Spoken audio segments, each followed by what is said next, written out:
Welcome to the Exchange Chambers podcast. We are an award-winning set of barristers' chambers in Liverpool, Manchester and Leeds, with a proven track record in all major areas of law. In this podcast series, we aim to give you, the listener, an insight into life here at Chambers. We will cover topics such as pupillage applications, interview techniques, advocacy tips and more. We hope you find this and our future podcasts useful and enjoyable.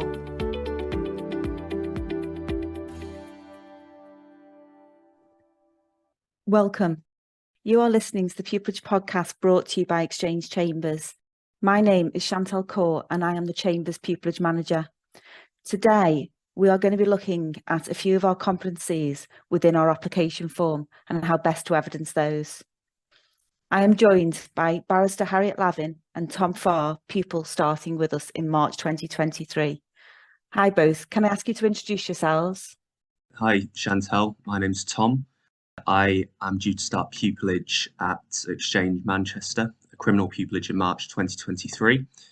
I achieved pupillage in 2021, it will be by the time that I start. I'm currently a legal consultant at a law firm called McAllister Olivarius, and waiting to start pupillage with enthusiasm and excitement. Thanks, Tom. Harriet? Morning. I am a criminal barrister at Exchange Chambers in Manchester. I started my pupillage in 2019. I was on my feet, so in my second six, practicing myself from March 2020, which unfortunately coincided with the national lockdown. But ever since then, have been practicing, defending, and also prosecuting. Oh, thank you, Harriet. So as I mentioned at the beginning of this podcast, we're going to be chatting about the competencies that you'll find within our application form. As everyone probably knows, our application form will be going live on our website on the 4th of January 2023 at 10 o'clock in the morning. So Chambers has 6 competencies. So I'll just run through those competencies first, if that's okay, and then I'll explain which ones that you're both going to be chatting about today.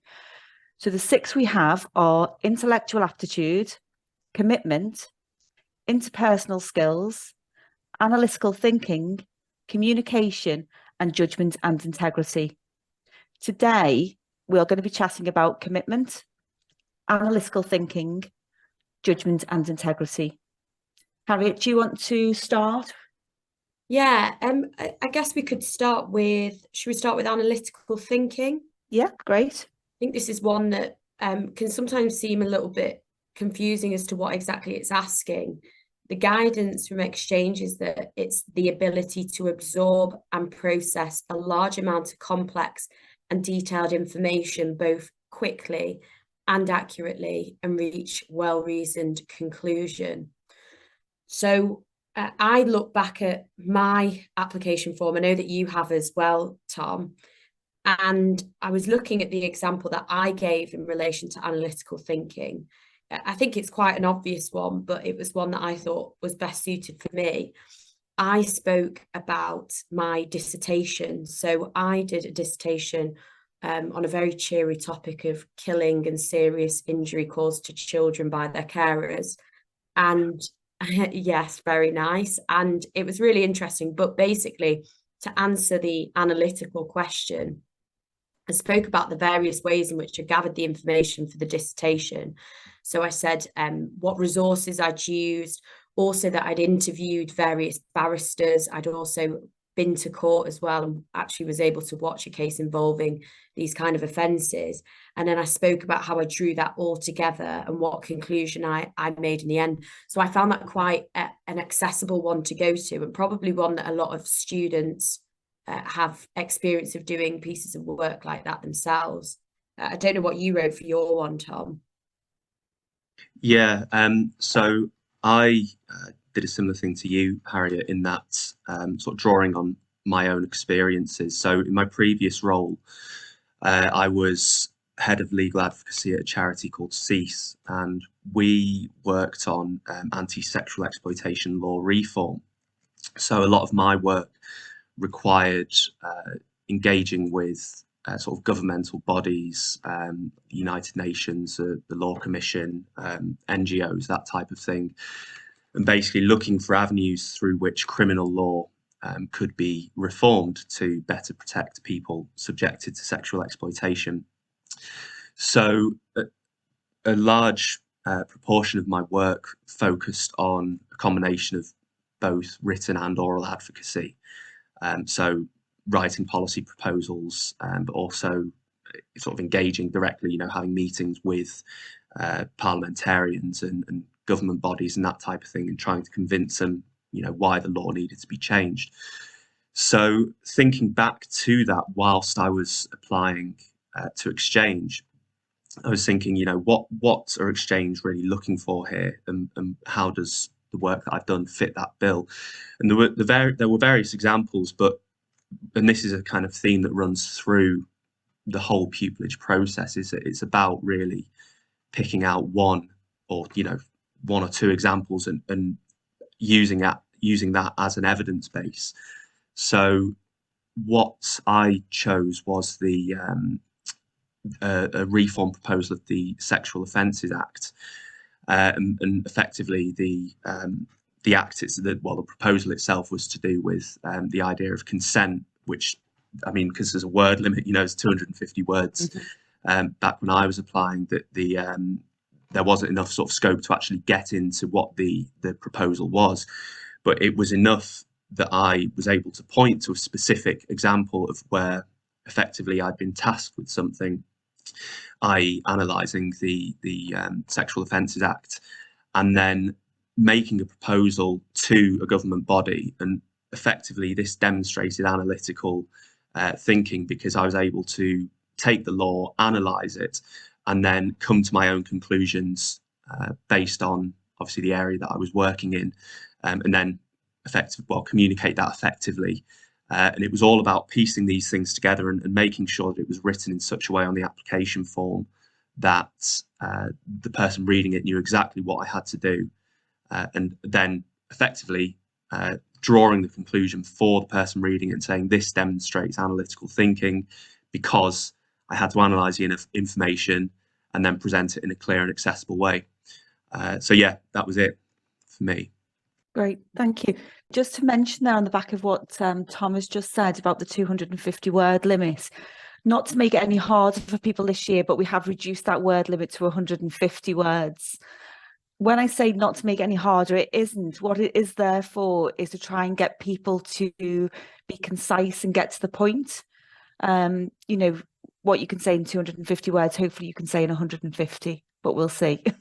Yeah, to touch on that as well, I think that I know that you and I have spoken about this, Chantal, that for me, I always lean more towards sort of saying far too much, so those limits are definitely, they're not a bad thing at all. And perhaps my writing could have been more precise and concise as well. So yeah, it's definitely not a bad thing. Yeah, I just want to let people know it's not there to trip them up in any way. We haven't reduced it for any other reason, just to help people sort of get to the point a lot quicker. Chantal, will there be, what happens when somebody writes over the word limit? Because I remember you saying that does happen quite a lot. It does, and we will be looking at the word count this year, so it is there for a reason. So we do ask people to obviously, really take that into account when they are completing the application form. Yeah, because I presume that's part of what you're looking at as well, the ability to write what you want to write, but in a short, persuasive way, rather than making. That's exactly it, isn't it? Yeah. So sorry to interrupt, Dan. I just wanted to jump in there at that point. I was just going to think about some other examples where potentially people could draw on the analytical thinking skills. Some obvious ones for me, I don't know about you two. Mooting. I think if you've had experience of mooting, that's something where you're often having to absorb and process a large amount of complex and detailed information. Usually at university, mooting can be the first time where you're practically applying the law that you may be learning to advocacy and actual problems and practical tasks. So that can be a good example, I think. Also, just generally in employment, it doesn't have to be law related at all, but If you're in a job where or volunteering where it involves advising somebody, say for instance you work in an advice call centre where you have members of the public calling up asking for advice, reporting their problems to you, and you're having to process all that information on the spot and then advise them. Any of that, I think, can come under analytical thinking. I think it's quite a broad concept. It doesn't have to just be law. Yeah, I would agree with that. I mean, I've looked over some pupillage applications over the past couple of years since I got pupillage, just to kind of help people understand the process. And I think that people can often put too much stock in trying to make something super law heavy. And it, like you say, it doesn't necessarily have to be that. But what is really key is evidencing whatever it is, whatever the competency is that you're sort of trying to demonstrate, is to be able to say, I can demonstrate analytical thinking because of X, Y, and Z. So as you say, it could be in employment, it could be in, any kind of professional situation that doesn't have to be to do with law necessarily. And as long as you're, making that link, I think, that's really what people are looking for. I don't know whether you'd agree, Chantal. I would agree. And I'm just, thinking about an example, somebody who might be doing a Saturday job in Tesco's, kept up throughout their A-levels, promoted to a supervisor role. That might tell us more about time management and interpersonal skills, one of our other competencies, rather than a mini pupillage. So it is really finding the right part of your life and the right thing that you've done and evidencing it correctly. I would really agree with that, Chantal, because I think from being on the other side of the interviewing panel this year for the first time, you understand that ultimately interviewers are human and you are interviewing so many people. And often a lot of people have quite similar experience of mooting or the Law Society or things like that. But it's just little bits of information, like a job that you've done outside of your work, or a sport that you've dedicated yourself to, just something that can stick in the interviewer's mind about that person. If I think back to the people that interviewed who I thought were really impressive, it wasn't because of the traditional law things usually. It was because of them just seeming like a relatable person who was dedicated, hardworking, and you felt like you were getting to know them as a person rather than just a law student. So I really agree with that. And that reminds me, actually, I know we've spoken about this, Chantal, that this idea of, and this is to do with interviews as opposed to applications, but I remember in my interview, I was asked, if I'm doing sort of high level work at the moment, how will I feel about the shift to doing sort of work on my feet as opposed to, written advocacy to government bodies and that type of thing. And I said, well, yeah, and I used the example of when I used to wash dishes in Wetherspoons, and I said it without even really thinking, to be honest. And I was saying, oh, well, I used to wash, like my first job was washing dishes in Wetherspoons, and I worked my way up. And you have to do that in any job. You have to understand the foundations of the job you're doing before, you can't start at the Court of Appeal or the Supreme Court. You have to start with the basics and the fundamentals. And I came out of the interview thinking, I can't believe that I just used the example of work, washing dishes in Wetherspoons to try and make my point. But I hope it resonated. Obviously I ended up sort of being successful, and you can never assign it to one thing. But I like to think that it was a genuine answer. And what I did, again, it's this point of it's not just saying things for the sake of it. It's all about demonstrating exactly why what you're saying is answering the question or is of use to chambers. So yeah, I agree, Harriet. Yeah, and it also shows you as a real person, doesn't it? You've done that job, you've worked up, and clearly in your interview that worked for you, and that's why you're starting in March. Yes. Oh yeah, I'd like to think so. Great. Shall we move on to one of the other competencies? Okay. Yeah. Harriet, which one do you want to go to next? Shall we go to judgment and integrity? Yeah, sounds good. So I don't think Chambers actually expands on what we mean by that, because it's pretty self-explanatory. I still think I think I Googled exactly what integrity meant to help inspire me, think about different positions. I think this is one of the harder of the competencies to answer in an interview situation, because one, there may not be that many examples that you've got to hand. I think the other ones are much more easy to think about your experience. But two, I think it's really important that you think about your answer and you answer it properly. Because I do think in interviews, sometimes people can give examples of when they've had to exercise judgment, and sometimes it just doesn't land well, and they've not really thought through exactly what the various steps really they should have taken.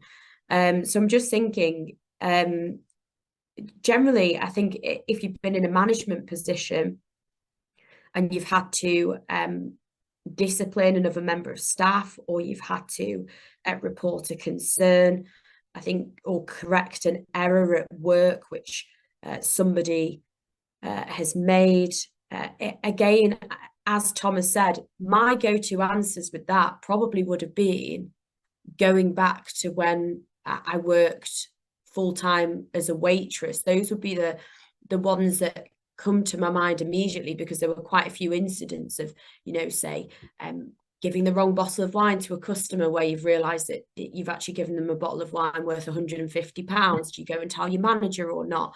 Are you going to get in trouble? They do seem like daft examples, but they were the ones that came immediately to my head. I think I told an example of customers who asked for halal meat. And I went to my manager and I said, do we have the halal meat menu? And my manager said, well, we don't have any halal meat, but just tell them that it is. So then my response in my interview question was how I said to my manager, no, I'm not willing to do that. I'm not going to lie to them about it being halal meat.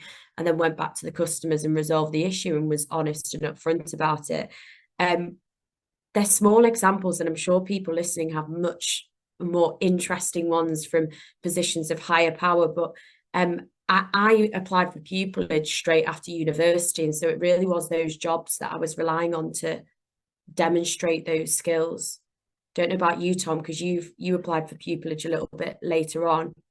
Yeah, but I think that the point still stands, really. I mean, I was looking at my written application, and I got asked a similar question in the interview as well. And obviously, I know interviews are slightly different to the written application process, but I think your point is exactly right. It's about finding that example that will really answer the question. So in my written application, again, I relied on the job that I was doing at the time. And as you've alluded to, Harriet, I'm slightly older, so I was working full time in a legal or law related job when I applied for pupillage. So the example I used in the written application was to do with when I was drafting law reform proposals, and they're really contentious issues. They're around sort of sexual exploitation and trafficking, and it sounds unintuitive, but actually it's a very, very contentious area to work in, because whilst everybody is theoretically against the idea of trafficking, actually the way that they approach, or the way that they want to approach dealing with that in a legislative manner, differs from party to party depending on who you're talking to. So the way that this demonstrated integrity and sound judgment was by effectively sticking to my guns, because it's an area where when you put a proposal out to the government and it becomes a public issue, you often get pushback from other stakeholders who might disagree with you, and it's about having that integrity to be able to stand up for what you believe in and what you believe is right, even against pushback or pressure.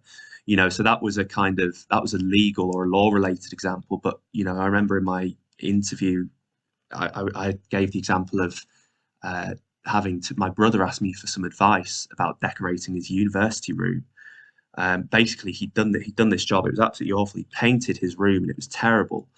And the landlord had said, "Oh, I need to charge you for the basically the repair work because you've done such a bad job." And he said to me, "Oh, is there any way in the contract that I'm not liable for the repair fee?" And I said, "Well, if you send me the photos, let me have a look to see what's happening. You know, 'cause sometimes landlords can be a little bit keen to charge you for the repair fees when there's no damage." And I looked at the photos, and I don't know what he was doing with the paint, but he wasn't painting anything. It was all over the walls. It was like streak marks and everything. And I said to him, I can't in good conscience, try and help you find a way to not pay this. Like, you've done this terrible job, and now you should pay for it. And I came out of the interview and I thought, I can't believe that I've just used an example of my brother painting his university room to demonstrate, integrity, in the sense that I'd sort of gone against what a family member was asking me to do. But again, I don't know whether it was that. I don't know whether the interview panel heard that and thought, wow, we've never heard such a striking example of good judgment and integrity before, or whether it was just one of many things. But it can, it is exactly that. It can be any example, I think, as long as you've really thought about it and you make that connection for whoever's reading your application or whoever you're sat in front of on the panel. Make it clear that's exactly why you think it demonstrates the competency in question. Brilliant. Thanks very much, Tom. So the last one that we're going to come to then is commitment. Harriet, are you ready for this one? Yes, I'm ready for this one. Commitment to the bar. Quite on the face of it, an easier one to answer. I think the important thing to stress at the outset is that it does not, again, need to be law related. So it's really showing you have to demonstrate your commitment to something and how that then supports how you will be committed to the bar.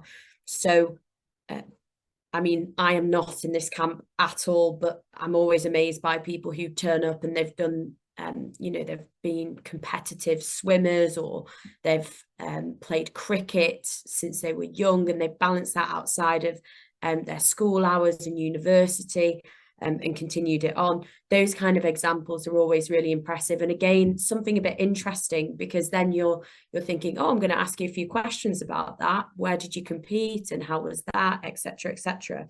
So I think they're always interesting ones to go to. I think a really important one that I was told, which I thought was such good advice, it doesn't involve spending money. It doesn't involve having access to certain resources, for instance, university resources, or applying and having to be awarded it. Anybody can just attend court, and anybody can go and sit in courtrooms and observe the cases and take notes and speak to barristers in the court building. Something which I don't think many people do, which I thought really helped me in my interviews, was I said I've gone to the Crown Courts on a number of occasions to watch cases in my own time, but I've also been to the Magistrates' Court. And in crime, for those who are thinking of applying for crime, you've got, of course, the Magistrates and Crown.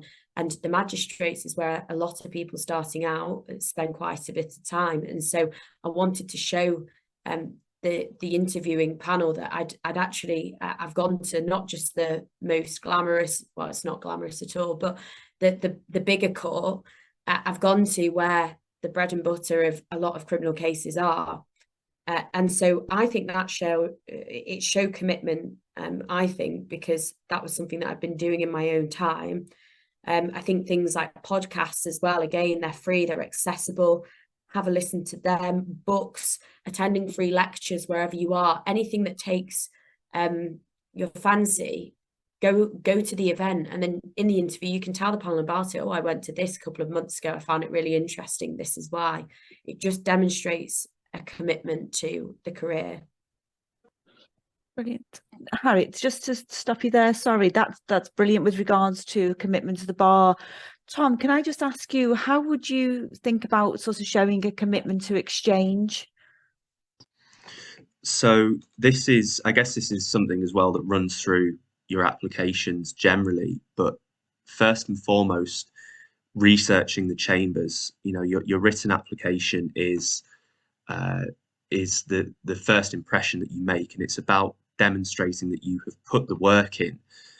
So this can be with Exchange. There are various avenues that you can do this. I mean, there's a pupillage forum that you can apply for that I believe is at the coming up in January 2023. There's mini pupillages, which of course are many chambers run, but if you're interested in particular chambers, then it's it gives you something to rely on in your application to be able to say, I was interested in this chambers, so that's why I applied for a mini pupillage. And you have to be careful not to put too much stock in just hoping that those things will get you pupillage, because they won't. It's not a case of, oh, I've done a mini pupillage, therefore I think that I should have a pupillage. It just gives you a method through which you can demonstrate familiarity with chambers. I mean, actually, unfortunately, because I applied during COVID, the pupillage forum, I think, had just or the mini pupillages was put on hold, so the opportunity didn't actually land there for me at the right time, which was a shame. But what I did as a secondary option was really put the work into researching the type of work that the members of Exchange undertake.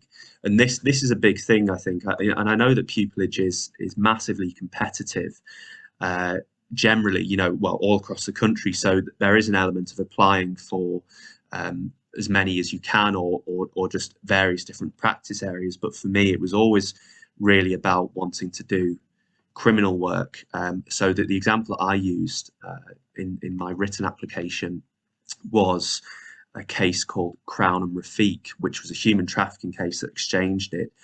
And effectively, this lined up with the work that I was doing at the time. And I used that to demonstrate that I was first and foremost familiar with the work that Chambers undertakes, because if you're applying for a particular practice area, you don't want to be caught out. If you get through to interview, you don't then want to be caught out because actually you don't know a huge amount about it. But also, what it demonstrates is that I was able to bring something to Chambers as well, because this was an area I was already working in.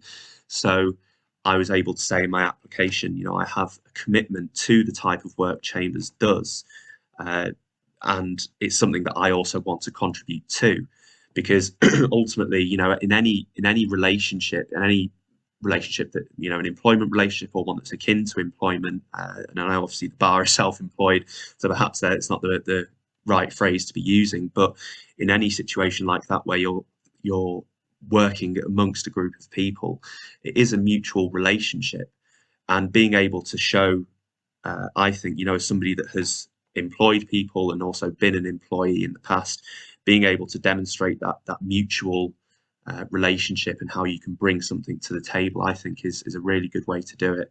So as I say, it can be anything, from the cases Chambers work on, the practice areas, attending pupillage forums, the events, the Zoom events that are regularly run. And I remember, Chantal, that I was sort of regularly emailing you when the online events were on, saying, oh, am I able to attend this? I know that I've got pupillage, but I'd still I'd still like to be there to see what's going on. And it really does. I think it goes a long way, because it integrates you into Chambers life in that way.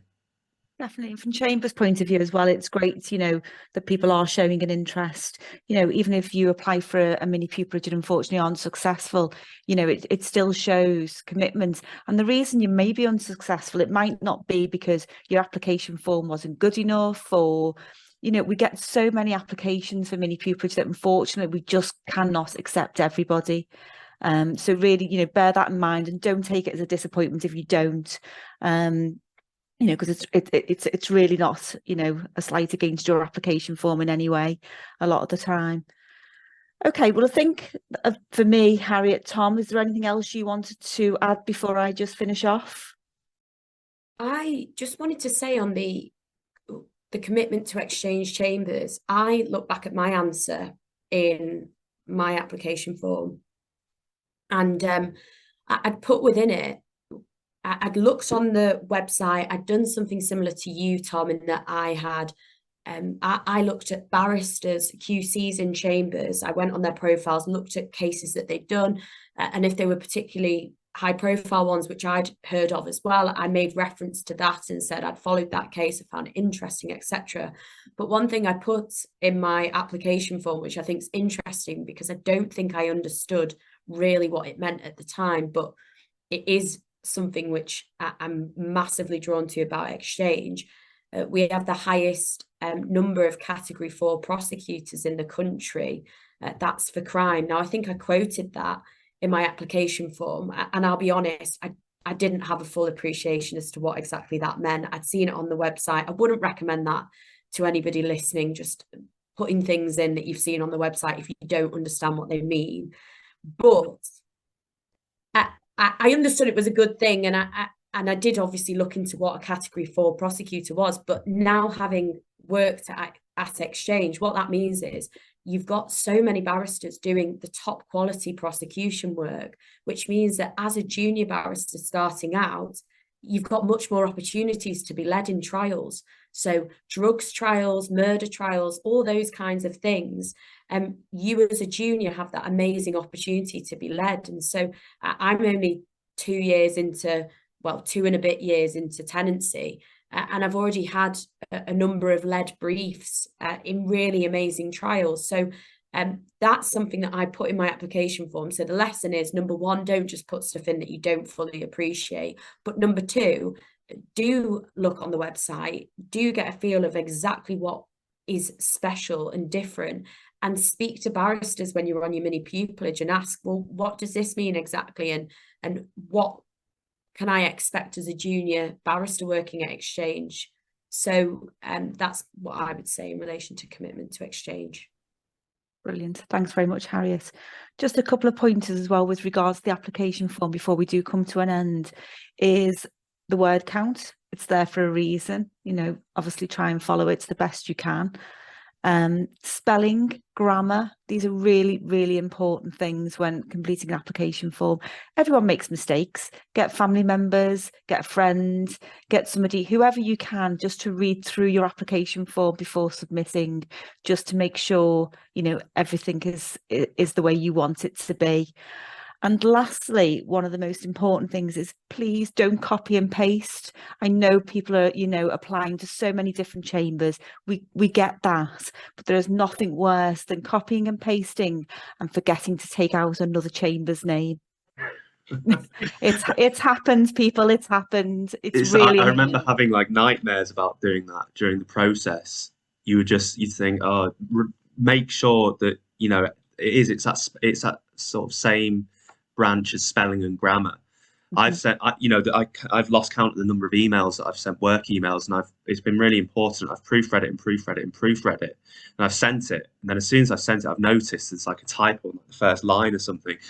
And it is, I'd say get somebody else to take a look at it, because they will pick things up, particularly if it's the wrong chambers that you're applying to. That's like the let them know what chambers you're applying to when they read the application form.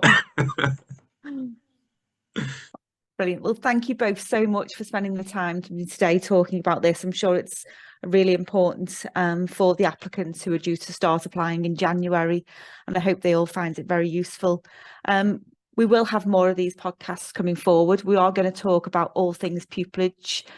So Harriet, Tom, I'm sure you'll be back with me at later dates. But for today, thank you very much. Thanks very much, Chantal. These podcasts, brought to you by Exchange Chambers, are offered only for general information and educational purposes.